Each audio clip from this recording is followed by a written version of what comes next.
But just be yung nagmamadali, yung hindi maaari yan. Hindi delikado tayo. Kaya natin sabihin ko sa pulis, dakipin nyo na yan. Basta ikulong nyo, bahala na. Anong mangyayari doon?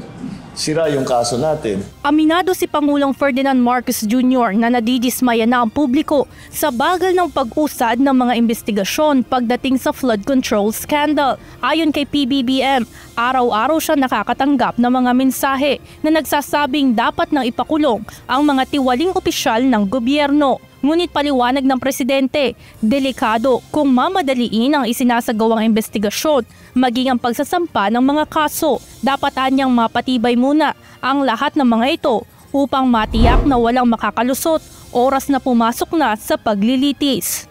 So, do you want to get it done quickly or do you want to get it done right? That's the choice that we have. So, I understand the frustration because we do have a very good idea about who these people are. Samantala, pagdating sa planong pagla-livestream ng Independent Commission for Infrastructure o ICI, sa kanilang mga susunod na pagdinig, naniniwala ang Pangulo na hindi ito makakaapekto sa kredibilidad ng komisyon.